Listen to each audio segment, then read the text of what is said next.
Today we have a wonderful young man who is a teacher coach for our San Angelo ISD, and if you can tell by his tie, chose the University of Texas. But I wanted Jason Perez to come and visit with me today for our community and the young people in our community to hear your story. I bet a lot of people don't know what all you have accomplished, and you've been blessed. I've been very lucky.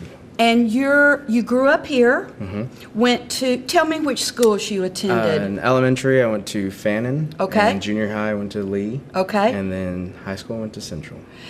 And then what sports did you play in middle and high school?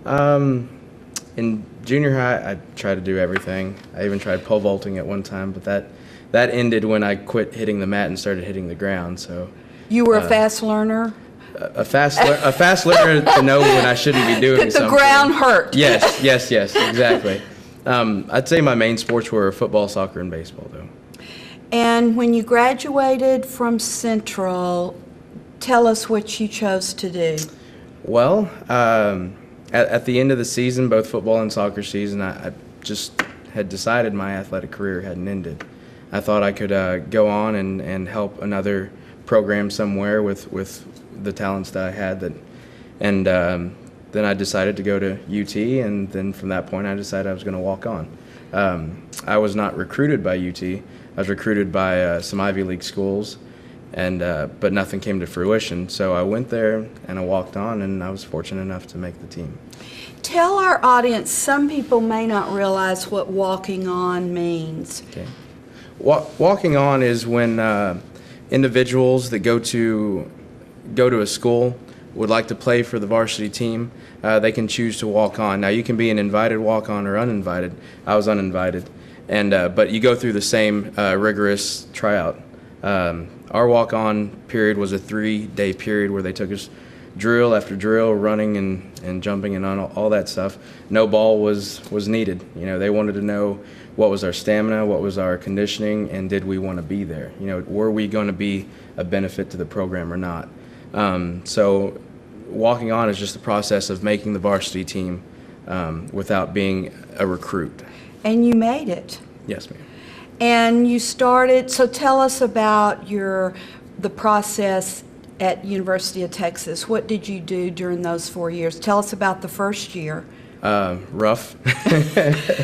I had to learn a lot of things, not just educational and study habits, but also just life skills. You know, simple. I hate to say it, but simple. Just doing laundry. You know, my mother was very good to me and did my laundry for the most part. I learned how to do that, and just take care of myself. And then there's the studying. You know, when you're an athlete at any level, you're expected to be 100% student and 100% athlete. And so, handling both of those and balancing the life of that is difficult to learn at first. Well, you were blessed to have someone who took care of you well, and then you leave, as our own 2 children did, to go away, and I think most young people have to learn that. You then started practicing with the team. You were chosen and what position? Linebacker.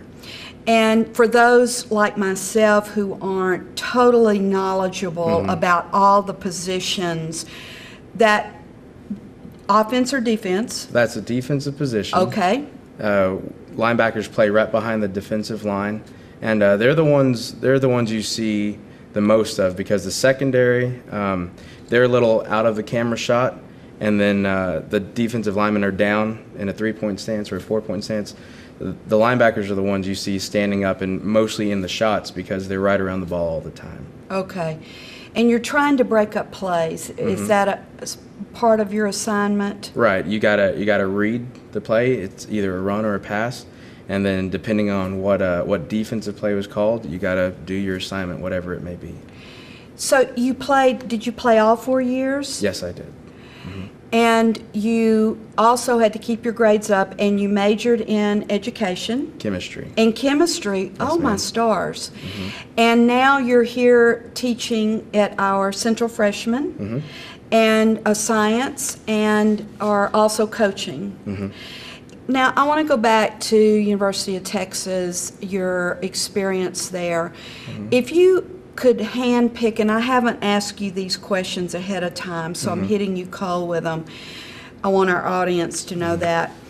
What were some life-changing lessons that you had to learn in order to be able to juggle majoring in a science, going to labs, and also keeping your position? Just because you make it at first doesn't mean you get to keep it all 4 years.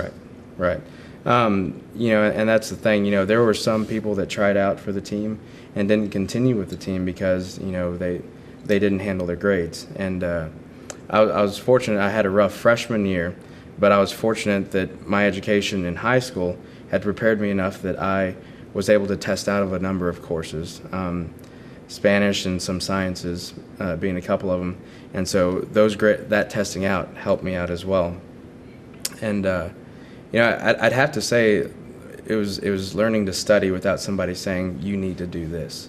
It's learning to, you know, take on the authority of your life, you know, of studying, of going to practice and being on time, because very much so, you know, being late to practice was frowned upon. Especially for a walk-on, you know, because, you know, I was never a starter, but if I ever wanted to be a starter, if I ever aspired to play, I had to mind my P's and Q's and be on time, have my grades, and everything that's to be expected of any other athlete, and then a little more. Well, the fact that you were a walk-on, you didn't have a right to a position. So you had to stay a hard worker. Your work ethic had to show. You had to get along with others. What had prepared you before you left home during your high school years to be able to be that self-motivated? Just the process of growing up, and it was a combination of everything. You know, I'll never say that there was one single influence that got me to where I was, because there was several things. You know, I strongly believe the work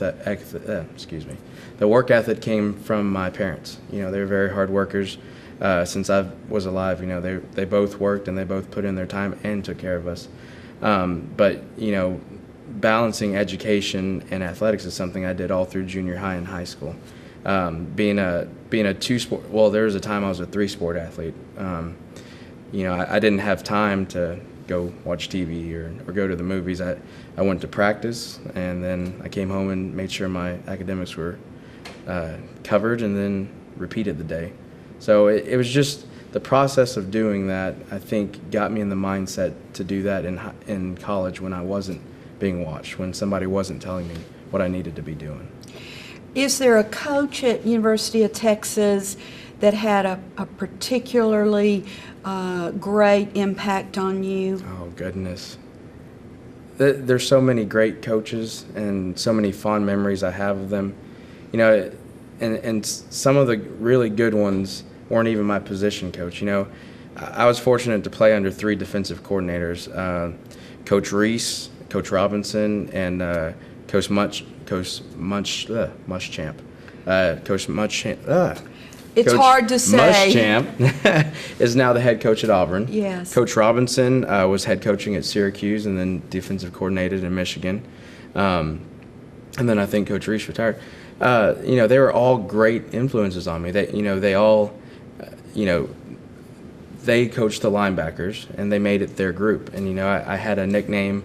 They called me Neefy. There's a professional baseball player called Jason Perez, and he's a little Spitfire shortstop, and, you know, that's what I was to them. You know, I wasn't the biggest linebacker, but, you know, I gave it everything I had, and my last name was Perez, so they called me Neefy. And it's just so many great experiences in dealing with all those personalities that, I don't know, too many coaches. Well, did you observe behaviors in how they treated their players that you every now and then realize you have adopted in when you deal with young people? I try as much as possible. I hope I can succeed. They were always motivating. They never said a negative word to me. They never said, "Oh." Even when you didn't fulfill that play, they still motivated you? I mean, there was critiquing. They weren't going to let something that had aired, go uncritiqued, but they were never negative. Okay. And I think negativity is something that I try to eliminate in whatever I coach. I'm not going to sit there and tell a student athlete, you're terrible. Go sit down. Yes. That's negative. That hasn't helped him get better, and that hasn't helped the team get better. It's in my mind, in the ways that I try to emulate my college coaches is, they never gave me that negativity. They always helped me to get better, helped me to find out what it is I was doing wrong. And gave you specifics of how to correct and get better? Did they model for all of your teammates, and you all were winners in those years particularly?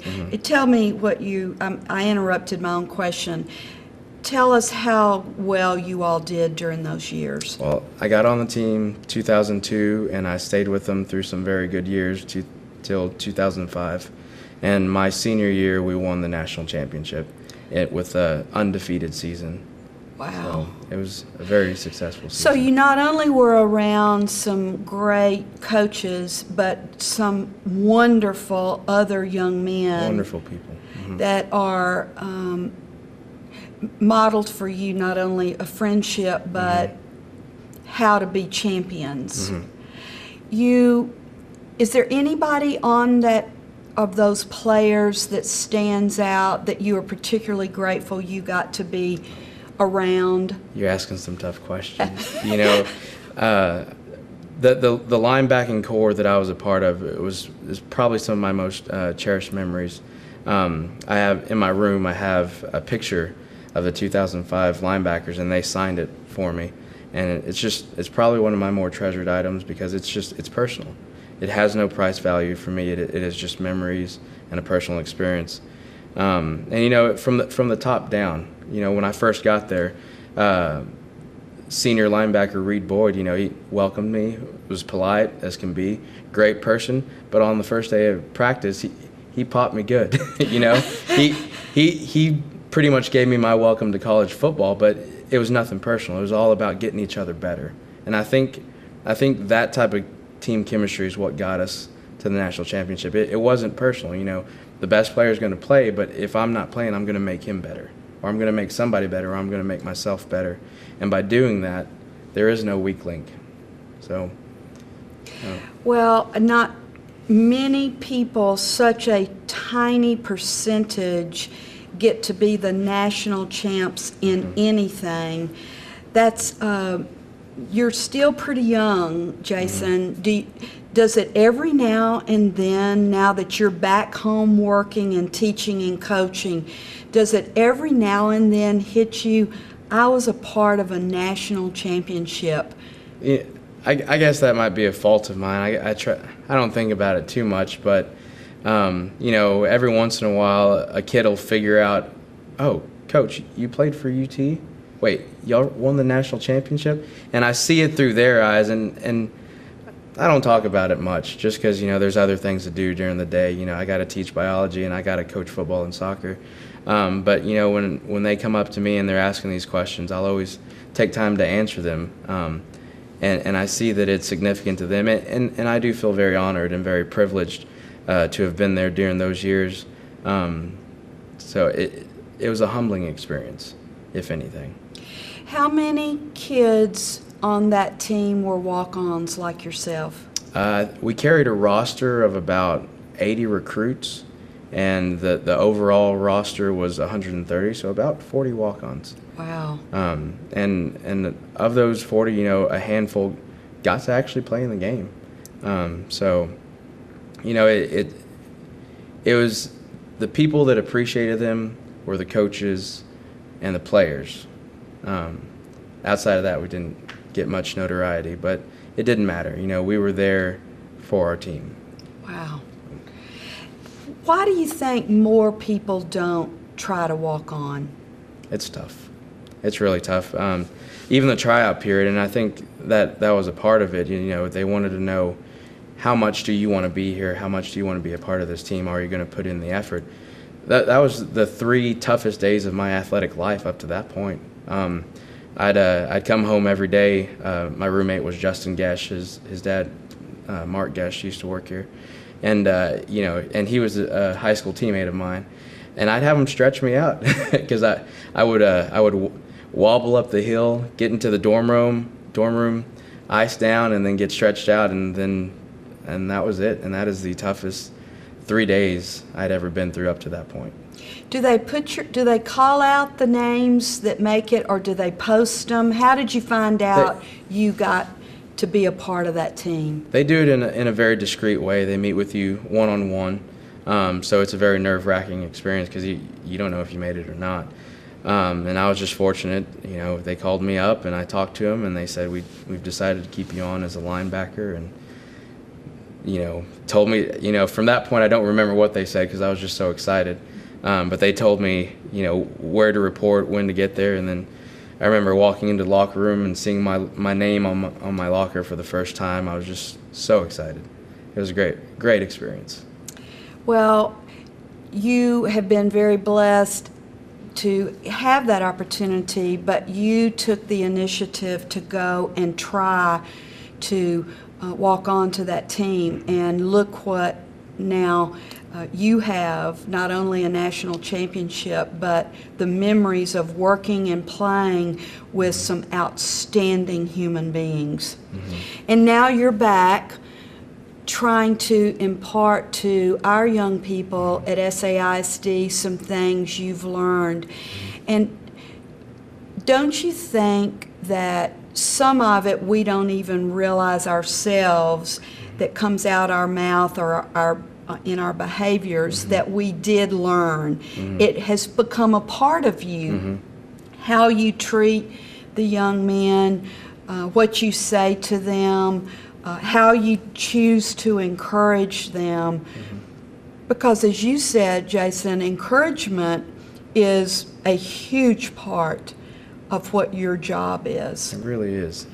Motivating students and athletes to want to reach their best, And to keep going when it's hard, mm-hmm. and not quit. And that's the toughest lesson at all, because that's something that has to be modeled, on an outside source. It has to be modeled, and then they have to practice it too, through day-to-day life, not quitting when it gets tough. Because when it gets tough is when you show your character. Yes. When it gets tough is when you achieve, and you'll never achieve if you keep quitting when it gets tough. And that's something I'd love to give every student and athlete that I come into contact with, is just that drive to never quit, just to pursue the things that you find important, and in that way find success. What drove you or helped you to decide to come back home? A lot of young people, when they first get out of college, don't desire right away to go mm-hmm. back home. What impressed you to come back to San Angelo? Well, I had started out my post-collegiate career in the science industry. I took my chemistry degree and got a science job and was doing that, and just was very unhappy with it. I wasn't dealing with a lot of people, dealt with 3 people max a day, and I started looking at degrees, higher education, masters and whatnot, and I found a degree at ASU that really intrigued me. It was a Master of Kinesiology to begin with, but as it evolved, it became a Master's of Education in Coaching and Administration. And I came back for that, and I knew I needed a job. I didn't expect my parents to take care of me. And I'm fortunate that my godfather is Noe Acosta, a long-time employee of SAISD. And, I visited with him and his wife, Rosemary. And also I visited a little bit with Mr. Salcido. And there just happened to be a science teacher coach job open at the time, and took a risk, applied for it, applied for emergency certification, alternative certification. Ms. Free was kind enough to let me come on at that point. Coach Vu was kind enough to let me come on as a soccer coach at that point. And from then on, I've been pursuing education ever since. So have you finished your master's? Yes, I have. Good for you. So. Okay, so what are your long-term goals? Well, eventually I'd like to head coach soccer and then find my way into the administration at some point. I think eventually I aspire to be an athletic director. I know it's a long road and there's going to be many hours, but I think that's where one day it'd be nice to end up, because I'd like to be able to produce a program that would benefit student athletes the way I was benefited Wow. in high school. Good for you. We're so glad you decided to come back to San Angelo. It is our very good fortune that you chose to come back, and I've enjoyed walking through your classroom, and we look forward to having you for the rest of your career. Well, thank you. Thank you so much, and I wanted our community to know your great story, Jason. Well, thank you for having me. I You're appreciate it. welcome.